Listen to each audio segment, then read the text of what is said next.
Muy buenos días, ¿cómo están? Hoy vamos a estudiar Isaías, el capítulo... ¿Se escucha? ¿Sí? Ya, yo no me escucho acá. Hoy vamos a estudiar Isaías, el capítulo 61. Abran sus Biblias en Isaías, el capítulo 61. O algunos enciendan sus Biblias en capítulo 61 de Isaías. Es fácil llegar a la mitad y a la derecha.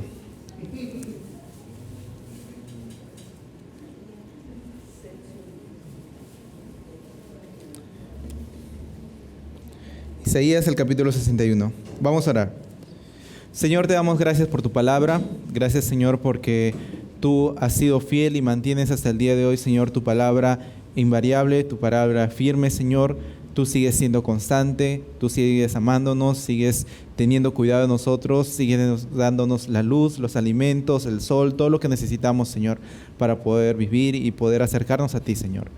Gracias otra vez agradezco mucho por tu palabra, Señor. Te pedimos que podamos entenderla, que podamos aplicarla a nuestras vidas y que sea de bendición, Señor, para que podamos conocerte más, Señor.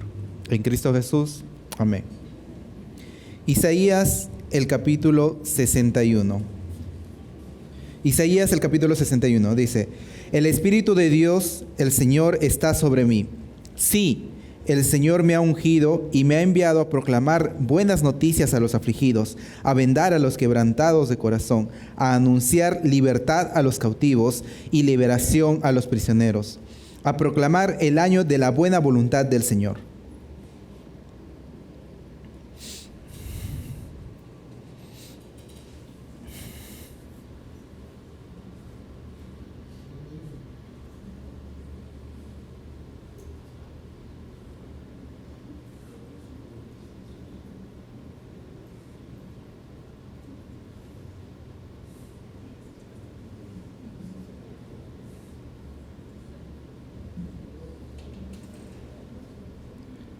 Hoy se ha cumplido esta escritura delante de ustedes.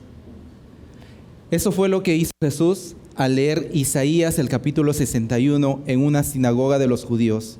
Él tomó el rollo en el que estaba escrito este libro de Isaías, el capítulo 61, y lo empezó a leer. Pero a la mitad del versículo 2, dejó el rollo a un lado, se lo entregó al que tenía encargado de cuidar el rollo y se sentó. Lucas, el capítulo 4, es donde vemos que Cristo hace esto. Y las demás personas que estaban esperando leer todo el libro de Isaías y continuar con el culto, continuar con la reunión que tenían, se quedaron mirándole a Jesús. Y Jesús les dice: delante de ustedes, en este instante, se ha cumplido esta profecía de Isaías. ¿Y quién mejor que Cristo para explicar el cumplimiento de la escritura dada en Isaías? Porque el Señor es el que ha ungido a Cristo. Cristo, Jesús, se presenta aquí como el ungido del Señor, el que ha sido proclamado por el Señor para que lleve a anunciar. Dios escoge a Cristo, le da el Espíritu Santo y lo envía a hacer 7 cosas. 7 cosas que vemos que en Isaías es enviado a hacer Cristo. Primero dice: me ha enviado a proclamar buenas nuevas a los afligidos.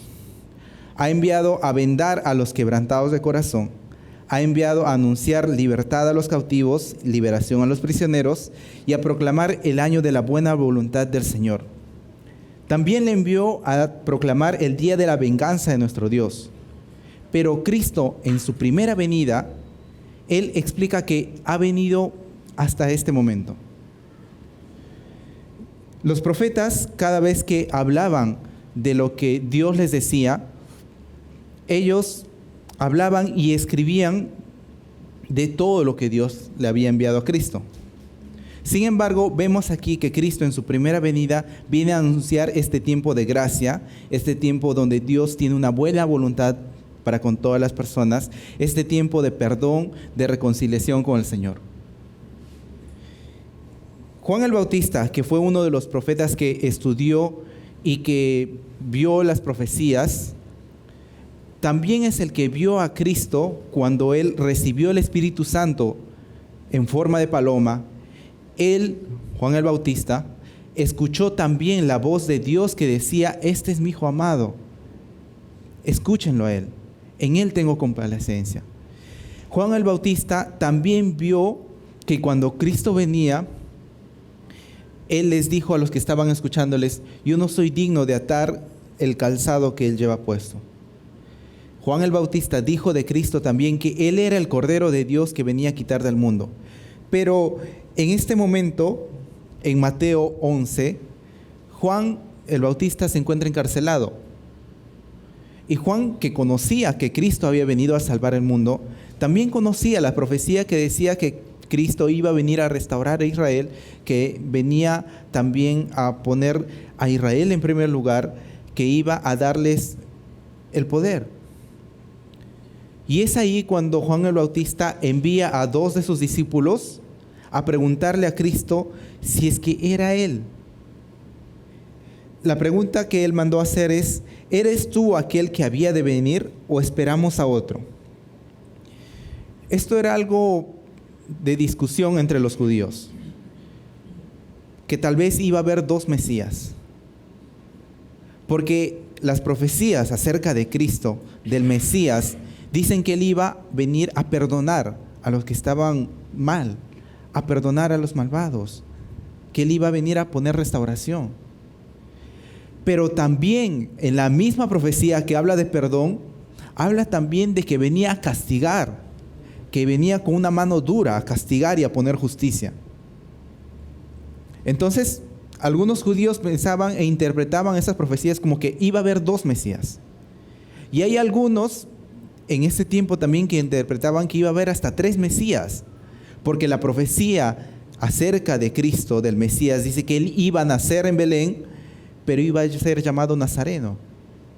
Es como decir, él iba a nacer en Lima, pero iba a ser llamado colombiano. Eran de 2 lugares, distintos, regiones distintas. Y hasta en la Biblia también dice que Cristo iba a ser llamado desde Egipto. Entonces algunos también pensaban que iban a ser 3 Mesías. ¿Qué pasa? Que Cristo cumplió completamente esto. ¿Por qué? Porque nació en Belén, fue criado en Nazaret, y cuando el rey Herodes mandó matar a los niños, fue llevado a Egipto, y de ahí vino. Y Cristo cumplió las 3 partes de la profecía. Algo que Pedro, en su primera carta, el capítulo 1, versículo 10 al 12, nos explica, es que los profetas que hablaron de la gracia destinada a nosotros, estudiaron e investigaron con detalle todo acerca de esta salvación. Ellos querían determinar a quién y a qué momento se refería el Espíritu de Cristo que estaba en ellos, cuando anunciaba de antemano los sufrimientos de Cristo y las glorias que le seguirían. Los profetas veían que el Mesías iba a ser glorioso, que iba a reinar, que iba a gobernar y a establecer una justicia con mano dura, que iba a castigar el pecado. Pero también veían en sus profecías que el Espíritu de Dios les decía que este Mesías iba a ser perseguido, iba a morir, iba a ser maltratado, iba a perdonar. Versículo 12 sigue explicando: Dios les hizo saber que su tarea no era para ellos mismos. Dios les hizo saber a los profetas que su tarea no era para ellos mismos, sino para nosotros. Y que solo administraban lo que a ustedes ahora les anuncian aquellos que han predicado el Evangelio por el Espíritu Santo enviado del cielo. Estas cosas son cosas que aún los ángeles quisieran comprender. Los profetas tenían una visión distinta por la época en la que vivían a la que tenemos ahora acerca de las profecías. Es como cuando una persona está parada frente a un valle y ve un cerro, y detrás del cerro ve otro cerro, pero desde donde está, desde su ubicación, no puede determinar exactamente la distancia que hay entre cerro y cerro. Esa es la posición que tenían esos profetas.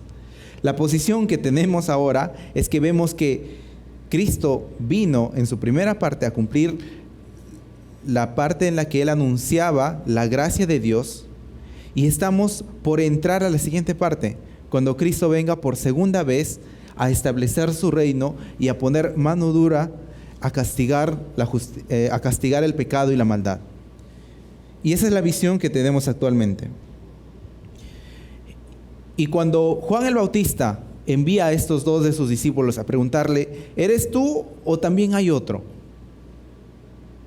Cristo le responde en Mateo 11:5, los ciegos ven, los cojos andan, los leprosos son limpiados, los sordos escuchan, los muertos son resucitados y a los pobres se les anuncian las buenas noticias. Vuelvan y cuéntenle a Juan el Bautista las cosas que han oído y que han visto. Eso es lo que Cristo les dice. La profecía dada hace mucho tiempo acerca del Mesías se está cumpliendo. Yo la estoy cumpliendo. Miren, aquí están las pruebas. Y la prueba más grande que tengo es que estoy anunciando a los pobres, anunciando a los que necesitan que el reino de Dios ha venido y se ha acercado a ustedes. Esa es la proclamación que Cristo está haciendo. El tiempo de la buena voluntad del Señor, ese tiempo de gracia y de salvación, es el que Cristo vino en su primera venida a proclamar. Y también vemos en Isaías que a lo que también fue enviado Cristo es a vendar, sanar, liberar, consolar. A vendar lo que el pecado había dañado. El pecado había cortado a las personas, había hecho daño. Cristo vino a vendar. Y no solamente vino a vendar, sino también a sanar lo que el pecado que había dañado al inicio y había enfermado después. Cristo vino a sanar eso. También vino a liberar, porque el pecado había aprisionado, había encarcelado y oprimido a las personas. Y Cristo vino a liberar eso. También vino a consolar, porque las personas habían sido afligidas por el pecado. Y vemos que el pecado continúa haciendo estas cosas, continúa dañando a las personas, continúa debilitándolas, afligiéndolas. Y Cristo vino a mostrar su gracia. El pecado, ¿cómo es que se le permitió hacer esto? ¿Cómo es que llegó a ser una cosa tan grave que la vemos en todos lados? Por la desobediencia. Desde que Adán desobedeció a Dios, nosotros hemos seguido su ejemplo. Y por nuestra propia voluntad hemos seguido desobedeciendo al Señor y alejándonos de Él. Desobedeciendo al Señor y alejándonos un poco más de Él. Porque la reacción natural al desobedecer, ¿cuál fue la de Adán? Esconderse. Cuando Adán desobedeció al Señor, se dio cuenta que el Señor estaba por ahí y fue y se escondió. Se cubrió y no quería ver al Señor.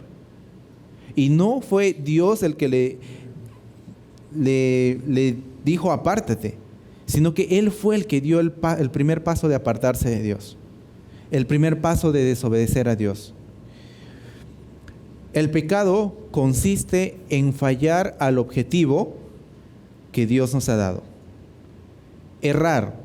Es como cuando estás jugando el tiro al blanco con un dardo y no le das. Eso es un pecado. No darle a lo que debes darle. No darle al objetivo. ¿Y cuál fue el objetivo que Dios nos dio? ¿Cuál fue el motivo por el que Dios nos creó? Dios hizo al hombre, a Adán, y le dijo, cultiva la tierra, cuida de la creación de Dios, señorea, cuida, sé el patrón de toda la creación que he hecho. Pero el hombre desobedeció. Vemos que Caín fue el primer hombre que mató a otro hombre y que huyendo fue y construyó una ciudad para buscar su protección, porque la tierra ya no le iba a producir. Y eso es lo que Dios quiso de nosotros, que cuidáramos la tierra y que tengamos comunión con Él, que en su creación podamos ver a Cristo, ver a Dios y que tengamos esa relación de amistad, de compañerismo con el Señor. Eso es lo que Dios quiso, pero el hombre se apartó y aún nosotros venimos apartándonos del Señor. Esta relación se rompió al desobedecer y eso es lo que Cristo vino a restaurar. Eso es lo que Cristo vino a sanar. Eso es lo que Cristo vino a consolar a las personas que estaban afligidas por el pecado. Vemos que la paga de este pecado, en Romanos 6:23, dice que es la muerte. Romanos 6:23 dice, porque la paga del pecado es la muerte. La paga de no darle a lo que Dios quería que le demos, de no llegar al objetivo que Dios tenía para nosotros, de ser y estar con Dios para siempre, es estar separados de Él. A eso se refiere esa muerte, a estar separados de. En este caso, la muerte espiritual es estar separados de Dios. La consecuencia del pecado es estar separados de Dios.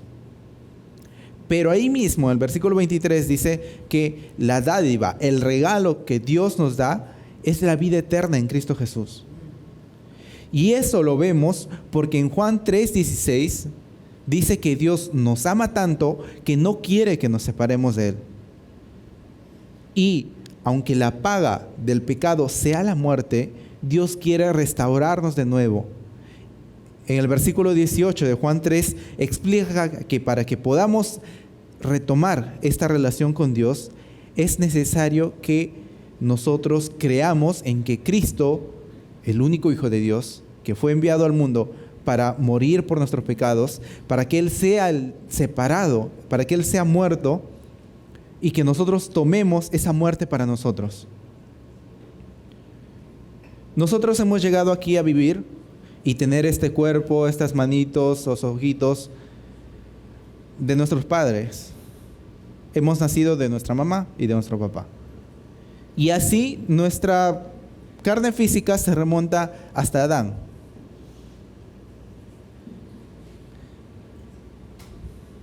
Del mismo modo que Adán procreó hijos, Cristo, el postrer Adán, el segundo hombre, en Hebreos que vemos, es el que da vida, el que da un nuevo hombre. Este nuevo hombre no es carnal, como somos ahora, sino es un hombre espiritual. 1 Corintios 15, todo el capítulo, explica que hay distintos tipos de carnes.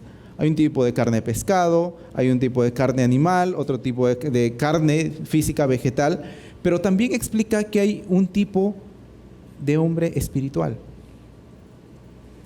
que necesita ser creado, que esa descendencia espiritual, ese hombre espiritual no viene de Adán, ese hombre espiritual viene del segundo hombre, Cristo.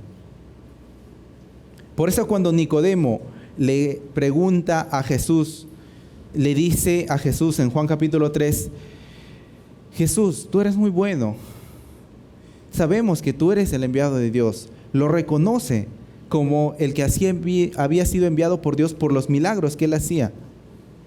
Le dice, y Cristo le dice, Nicodemo, si tú no naces de nuevo, no puedes ver el reino de Dios.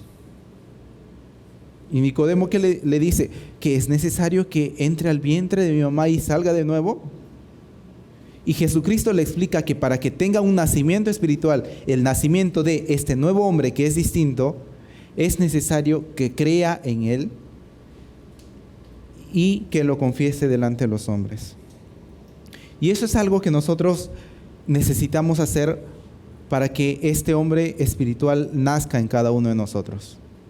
Para que este hombre espiritual, que sí puede tener comunión con Dios, viva en nosotros. Y que seamos transformados cada día, alejándonos de nuestros pecados y alimentando a este hombre espiritual con alimento espiritual. Dios quiere que tengamos esa relación con Él y en ese sentido depende de nosotros depender del Señor. Nuestra dependencia de Dios es lo que nos hace ser hijos de Dios. Todos los que reciben a Cristo se convierten en hijos de Dios porque tienen este nacimiento de este hombre espiritual. Y es algo con lo que debemos iniciar nuestra relación con el Señor. Porque Cristo vino en ese tiempo a proclamar la buena voluntad del Señor, a proclamar ese año de la buena voluntad del Señor, pero también vino a declarar el día de la venganza de nuestro Dios. Viene Cristo a declarar un año de la buena voluntad del Señor y viene a declarar el día en que Dios se va a vengar. Y vemos que Cristo va a venir y va a establecer la justicia que Dios quiere. Isaías 63. Isaías 63, el versículo 2.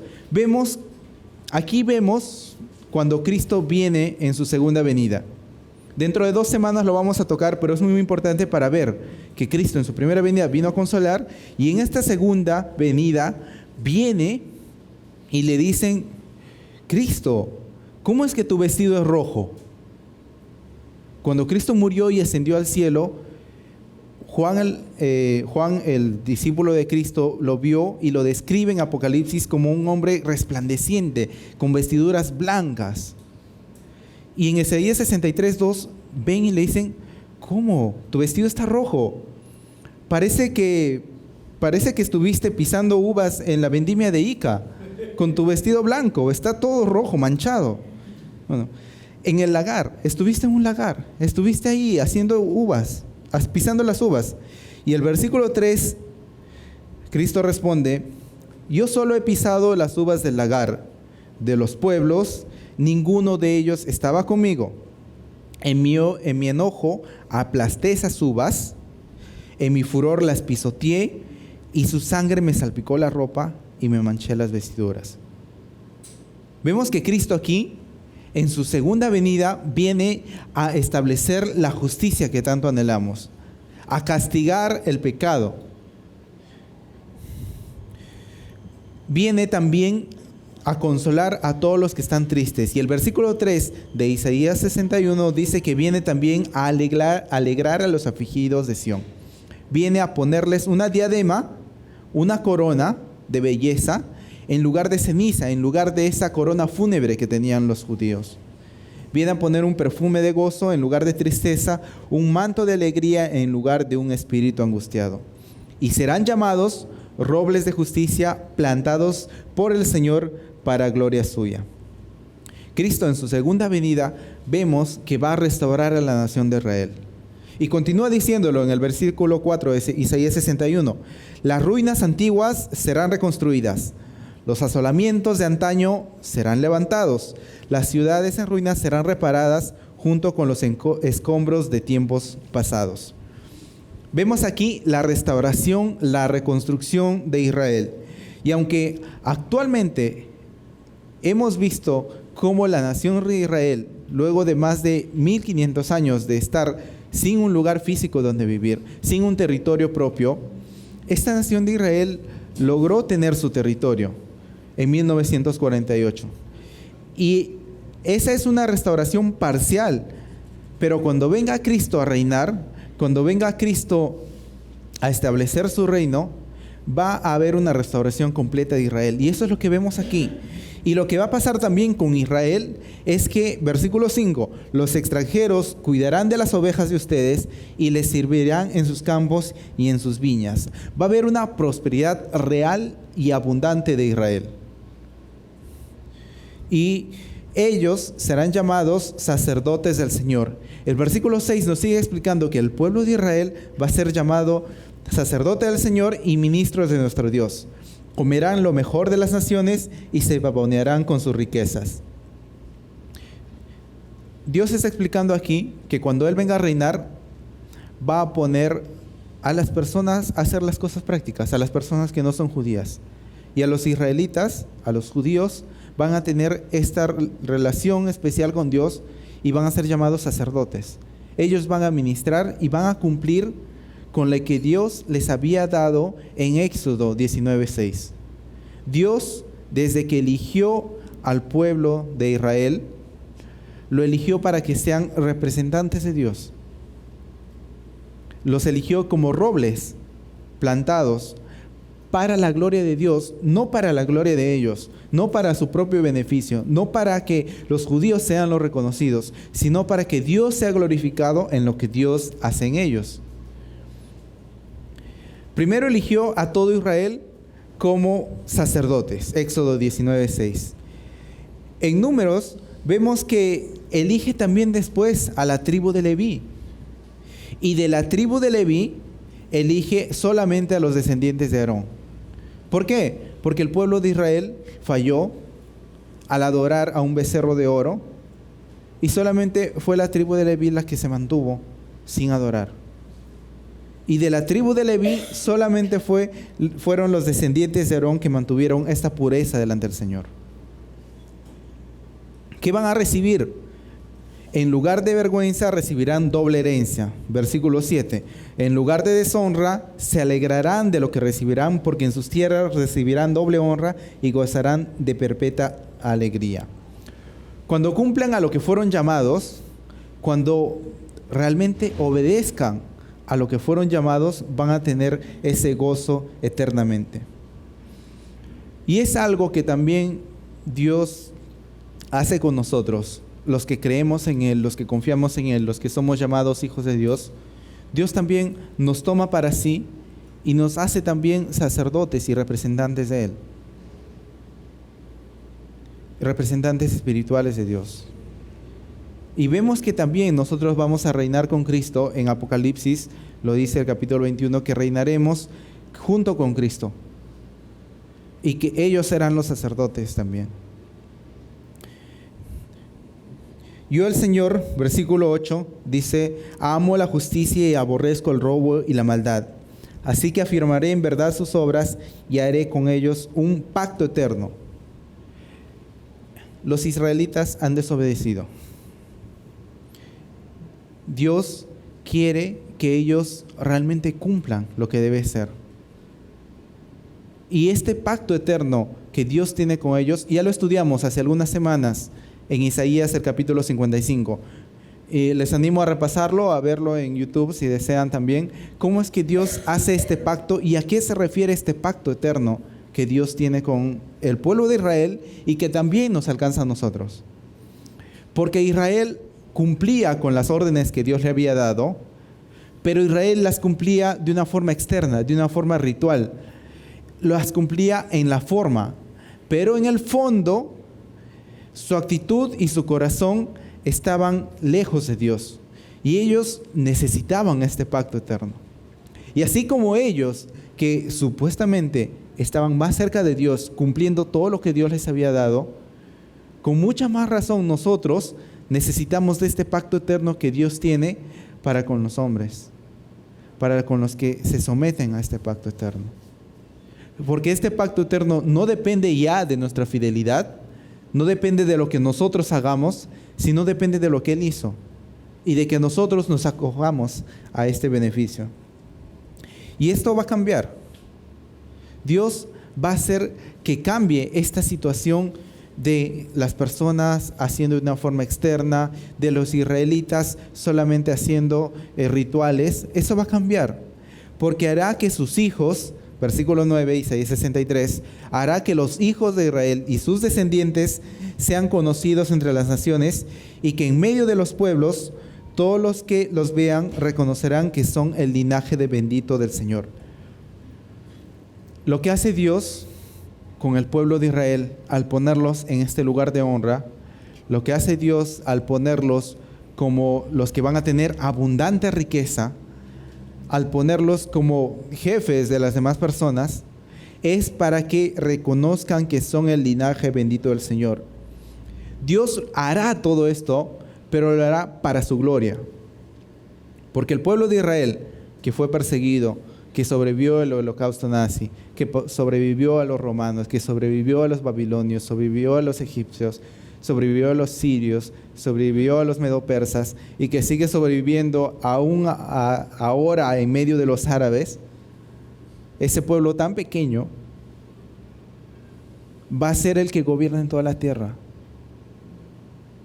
No porque ellos sean especiales, sino porque ahí se va a ver realmente que Dios es el que tiene el poder, que Dios es el que influye en la tierra. Dios lo va a hacer para su gloria. Versículo 11, nos saltamos al 11, dice: así como la tierra produce sus renuevos, y así como el huerto hace que brote su semilla, así Dios el Señor hará brotar la justicia y la alabanza a los ojos de todas las naciones. Dios hará que la justicia se vea en todas las naciones, y esto hará que lo alaben. Esto hará que el Señor sea alabado. Leímos al inicio el Salmo 94, donde se clama por justicia, donde aún hasta ahora, desde que la sangre de Abel, que fue matado por Caín, clamaba desde la tierra por justicia, hasta ahora que vemos los hermanitos del sistema judicial, clamamos por justicia. Y Dios, versículo 11, hará brotar la justicia. Y esta justicia producirá alabanza a los ojos de todas las naciones. Vemos que el salmista en el Salmo 94 muestra que el Señor no es sordo, que no está escuchando todo lo que está pasando, porque Él nos dio el oído. Dios no es ciego, porque Él nos dio la vista. Él sí ve lo que está pasando con el mundo. Pero Dios está siendo paciente. Dios está esperando en este año de la buena voluntad del Señor a que las personas se acerquen a Él. Dios está esperando que tú, que has pecado contra el Señor, que mereces la muerte, te acerques al Señor. Eso es lo que Dios está esperando, para que cuando venga, tú no seas el que reciba este castigo. Y ese día, cuando Cristo venga y restaure la justicia, restaure ese sistema en el que Dios va a ser el rey, en el que Dios va a reinar, podemos decir junto con Isaías, versículo 10, yo me regocijaré grandemente en mi Señor. Me alegraré, mi alma se alegrará en mi Dios, porque Él me revistió de salvación, me rodeó con un manto de justicia. Isaías reconoce aquí que lo que recibió del Señor, el de estar más cerca a Dios, no le corresponde a Él. No es porque Él sea el guapo, el churro, sino porque Dios lo revistió, le puso una ropa de salvación, sino porque Dios es el que le da un manto, ese manto con el que se cubre y tiene justicia. Me atavió como un novio, me adornó con joyas como a una novia. Eso es lo que Dios hace. Dios es el que nos da la justicia para que nosotros nos la pongamos. Dios es el que nos cubre con ese manto. Y lo que vimos también en la parte de las preguntas de Salmo 94, donde clamamos por justicia, donde necesitamos justicia, es que nosotros debemos ser los que nos refugiemos en el Señor, que confiemos en nuestra roca, que es nuestro refugio, y podamos tener esa paz. Cristo dijo que son bienaventurados los que tienen hambre y sed de justicia, porque esa hambre y sed de justicia será saciada. En cambio, los que quieren injusticia y maldad van a recibir su castigo. Y en ese mismo capítulo de Mateo 5, Cristo explica que nosotros, los que tenemos esa hambre de justicia y que nos podemos refugiar en el Señor y confiar en que Él va a restaurar todo, podemos ser la luz que este mundo necesita. Podemos ser la luz y la sal que este mundo necesita para guiarlos a nuestro Señor. Necesitamos ser nosotros los que demos a los demás la lucecita que ellos necesitan para acercarse a Dios. Y es necesario hacerlo desde lo que estamos haciendo, ser fieles en lo poco. Seamos como una pequeña luz de esas luces navideñas. Esa pequeña luz en la oscuridad completa alumbra muy bien y puede ser una guía. Y no es necesario que seas un gran personaje bíblico, no es necesario que seas un gran predicador para que tu luz ilumine a la persona que necesita en tu trabajo, en tu escuela, en tu universidad, en tu negocio, en tu familia, para que estas personas puedan ver a Cristo. Y es muy importante también que tu lucecita no esté sola, sino que tenga un equipo, donde juntos puedan alumbrar más a Cristo y mostrar a esta sociedad de que Cristo es la solución, de que Dios transforma nuestras vidas y que nuestras vidas transformadas pueden llegar a más personas y mostrarles que Dios va a ser el que restablezca todo esto, de que este sistema de justicia e injusticia va a ser cambiado por un sistema justo y firme. Es necesario que todos reconozcamos a Cristo como nuestro Señor, como el dueño de nuestras vidas. Es necesario para que no recibamos en el día del castigo y de la venganza del Señor lo que nos merecemos, sino que en ese día podamos estar y presentarnos ante el Señor como novios, bien bañaditos, bien enjolladitos, con todas las cosas bien peinaditos, porque el Señor es el que nos prepara, el Señor es el que nos da esa justicia que necesitamos para estar lo suficientemente dignos delante de Él. Porque nada de lo que podamos hacer nosotros puede igualar a lo que Dios puede hacer por nosotros, a lo que Dios hace al vestirnos con esa justicia. Y eso es algo que nosotros debemos aplicar en nuestra vida cada día, el de refugiarnos en el Señor, y esa capa de justicia que nos da no es solamente para nosotros, es para que también puedas alcanzar a alguien más con esa capa de justicia que Dios te da. Y con este mensaje, que es el que Cristo ha venido a proclamar, el tiempo en el que Dios se está acercando a cada persona. Y también a proclamar que vendrá un día en el que Dios parará este tiempo de perdón y establecerá su justicia. Anhelemos ese día en el que Cristo venga y pongamos manos a las obras, que Dios quiere que también otras personas escuchen esto, que Dios va a venir y que Dios castiga y también nos perdona en este tiempo. Gracias, Señor, por tu palabra. Gracias porque podemos entender que tú, Señor, eres tan bueno que tienes misericordia de nosotros. Estás esperando que nos acerquemos a ti, que nos arrepintamos y que un día, Señor, vas a establecer tu justicia. Gracias, Padre, por todo lo que tú haces, por todo lo que tú eres, y te pedimos, Señor, que nos des la fuerza necesaria para poder seguirte, servirte, obedecerte, Señor, y glorificarte en todo lo que hagamos. Te alabamos, bendecimos tu nombre en Cristo Jesús. Amén.